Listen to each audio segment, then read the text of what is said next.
I do want to cover a couple of things and best practices that a lot of students aren't aware of if it's your first time animating when setting keys. At the bottom right hand corner here, we have the auto frame keyframe toggle on and off. I like to have it on, and basically what that will do is anytime you move or manipulate the character, it will remember and retain all those movements that you've done. Now, one thing to keep in mind with even if you have the auto key selected is that it will not key something if it wasn't keyed in the previous frame.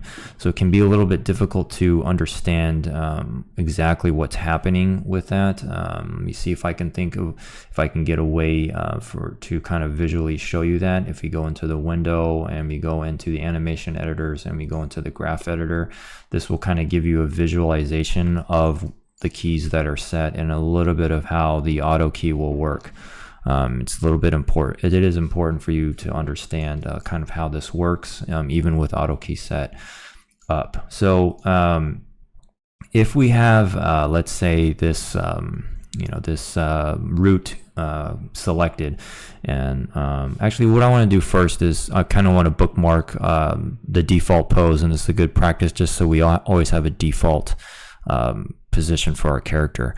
What we want to do is just left click on this little arrow icon in your GUI, select all controls, and that will select the entire character. And you can see that there's some keys already set on this character, which is okay. But what we want to do is everything is defaulted right now, and we're going to go ahead and on frame 0 hit the S key, and that's actually going to set a key on all the controllers on our character. And what that can do is anytime we need to go back to the default, or if we need to export a T-pose out for our character export, we have that frame here. And what we're going to do next is go into frame 1. What you want to be able to do as well on these time sliders here is you can set up your what's visible. This is going to show the entire timeline. If we set this to 1, this slider can still go back to whatever this number is set up to, but if we don't want to have to deal with frame 0 anymore and we want it to start at frame 1, we can put that number here, and it works the same way on the opposite side. So for this situation, we've already set a key on frame 0, which you can see here, and all of the controllers are set to red, which means that anything that all 6 of these controllers have been set, and any movement that we do will be auto keyed because it's all red. Now if we had, let's say on this frame, it can get a little complicated to understand if you're unfamiliar with the animation process for auto keying, but let's say Z didn't get let's say the translations in general just didn't get keyed on frame 1.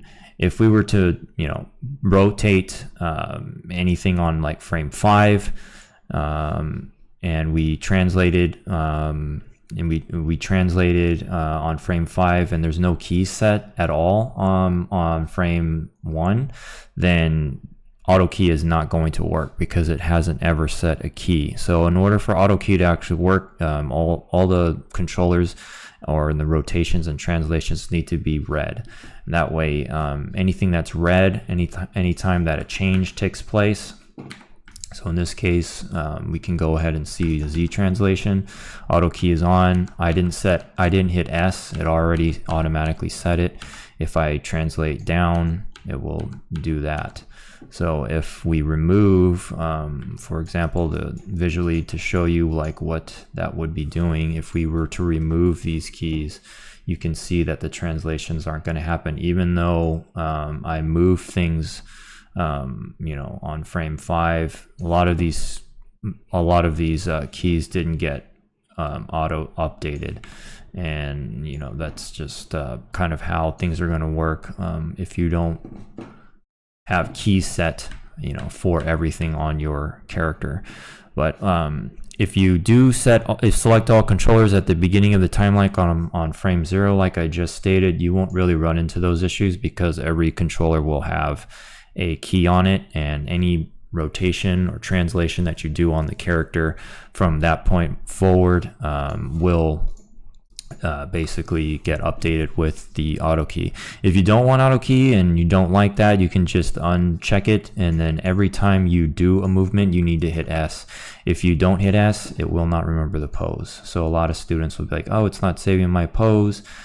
A couple ways you'll know is this red tick will show up if you do hit S. So if I move him and I hit S, now I have a red mark there, and he will translate down, and you will see those controls here in the graph editor. So if you have the graph editor open at all times, that's also a visual key that you can see that your keys got set.